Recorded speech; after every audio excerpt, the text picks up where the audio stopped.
RS Animate.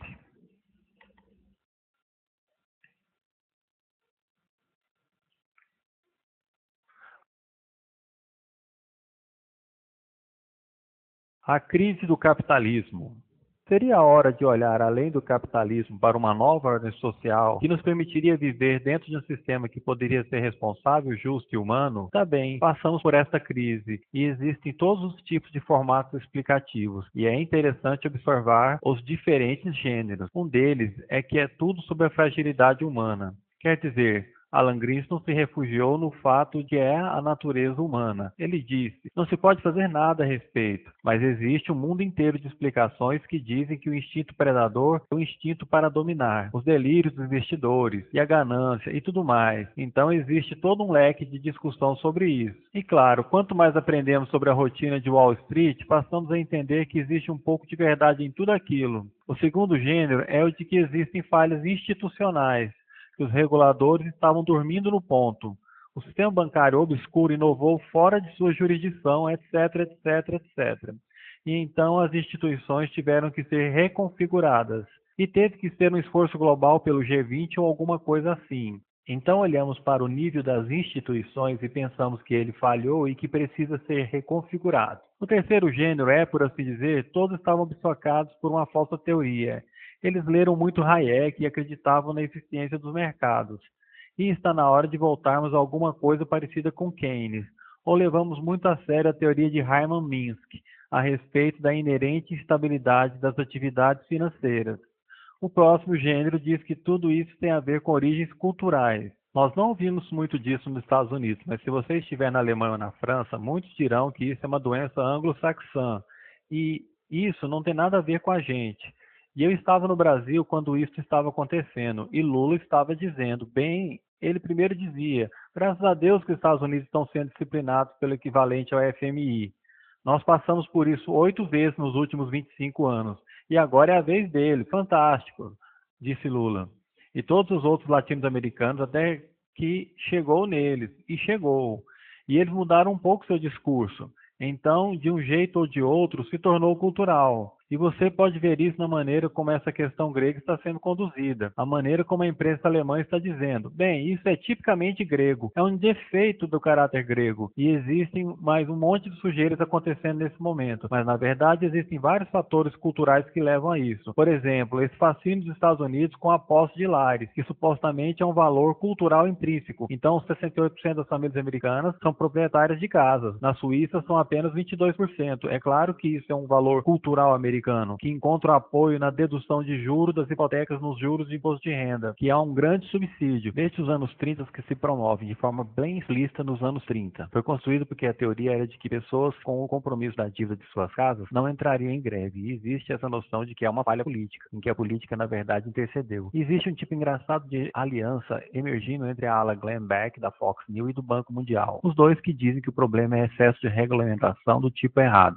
Então existem todos esses modos e todos eles têm uma certa dose de verdade. E os escritores habilidosos vão escolher uma ou outra dessas perspectivas e escrever uma história que, na verdade, será uma história bem plausível sobre isso. E eu pensei comigo mesmo, bom, que tipo de história plausível eu posso escrever? Qual delas é nenhuma das anteriores? Que é uma das coisas que eu sempre pensei e não é difícil de fazer, particularmente quando você vem de uma perspectiva marxista. Você sabe, não existem muitas pessoas que tentam fazer essa análise de uma maneira marxista. E eu fui, na verdade, guiado para isso por essa coisa que aconteceu na Escola de Economia de Londres há mais ou menos 1 ano e meio atrás, quando Sua Majestade a Rainha perguntou aos economistas, como vocês não viram que isso ia acontecer? Ela não falou exatamente dessa forma, mas você entendeu, é um sentimento. E eles ficaram bem irritados, e ela, na verdade, chamou o chefe do Banco da Inglaterra e disse, como foi que você não viu que isso ia acontecer? Então a Academia Britânica promoveu isso, juntou todos esses economistas e eles vieram com essa carta fabulosa para Sua Majestade. E foi, na verdade, surpreendente. A carta dizia, bem, você sabe, muitas pessoas dedicadas, inteligentes e espertas passaram sua vida trabalhando em aspectos dessa coisa muito, muito seriamente.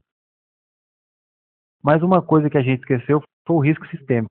Que ela disse o quê? E eles continuaram a falar da política de negação e todo o resto. Então eu pensei, bem, você sabe, risco sistêmico. Posso traduzir isso em um termo marxista. Você está falando sobre as contradições internas da acumulação de capital. E talvez eu deva escrever algo sobre as contradições internas da acumulação de capital e tentar descobrir o papel da crise em toda a história do capitalismo. E o que é específico e especial nessa crise dessa vez? E existem duas maneiras que eu pensei que faria isso. Uma era olhar para o que aconteceu desde os anos 70 até agora. E a tese é que muitas vezes a forma da crise atual é muito dada pela maneira que saímos da última. Que o problema lá atrás, em 1970, era o poder excessivo do trabalho na relação com o capital. Que, portanto, a saída da crise anterior foi disciplinar o trabalho. E nós sabemos como isso foi feito. Isso foi feito transportando a mão de obra para outro país. Isso foi feito por, você sabe, Thatcher e Reagan. E isso foi feito pela doutrina neoliberal. E isso foi feito por todos os tipos e maneiras diferentes. Mas em 1985 ou 86, a questão do trabalho tinha essencialmente sido resolvida para o capital. Ele tinha acesso a todo o suprimento mundial de mão de obra. Ninguém, nesse caso particular, citou os sindicatos gananciosos como a raiz da crise. Ninguém, neste caso, está dizendo. Tem alguma coisa a ver com o poder excessivo da mão de obra. Se alguma coisa é excessivo, é o poder do capital. E, em particular, o excessivo poder do capital financeiro, que é a raiz do problema. Agora, como isso aconteceu? Bem, como estamos desde os anos 70 numa fase que chamamos de repressão, os salários permanecem estagnados. A participação dos salários na renda nacional de todos os países da OECD vem caindo vertiginosamente até na China. Então, cada vez menos o trabalho está sendo pago em forma de salários. Bem, salários acabam por ser também dinheiro que compram bens. Logo, se você diminui os salários, então você tem um problema com de onde a sua demanda vai vir. E a resposta era: bem, pegue os seus cartões de crédito. Nós vamos dar cartões de crédito a todo mundo. Então, nós vamos superar, por assim dizer, o problema da demanda efetiva, expandindo a economia de crédito. E as famílias americanas e inglesas praticamente triplicaram sua dívida nos últimos 20, 30 anos. E grande parte dessa dívida, é claro, está no mercado imobiliário. E de tudo isso surge uma teoria que é muito, muito importante, que diz que o capitalismo nunca soluciona seus problemas de crise. Ele se move em torno deles geograficamente. E o que estamos vendo agora é um movimento geográfico disso. Todos dizem, bom, tudo bem, tudo está começando a se recuperar nos Estados Unidos. Então a Grécia quebra e todo mundo vai. E o PIGS? Você sabe. E é interessante, você teve uma crise financeira no sistema financeiro. Você meio que parcialmente solucionou isso, mas às custas de uma suprema crise de dívida. Na verdade, se você olhar para o processo de acumulação de capital, você vê um número de limites e um número de barreiras. E tem uma linguagem maravilhosa que Marx usa no Grundrisse, no qual ele fala sobre como o capital não pode sustentar um limite. Ele tem que transformar isso em uma barreira que ele então rodeia ou transcende. Daí, quando você observa o processo de acumulação, você percebe onde as barreiras e limites poderiam estar. E um modo simples de olhar para isso é dizer: veja, o processo de circulação típico da acumulação é assim. Você começa com algum dinheiro, então vai a um mercado e compra mão de obra, poder e meios de produção. Então você os coloca para trabalhar com uma determinada tecnologia e estrutura organizacional e você cria uma mercadoria, que então você vende pelo valor original mais um lucro. Agora, você pega parte do lucro e reinveste numa expansão por motivos muito interessantes. Agora, existem duas coisas sobre isso. Uma delas é que há um número de barreiras aqui. Como é que o dinheiro se juntou no lugar certo, na hora certa e no volume certo?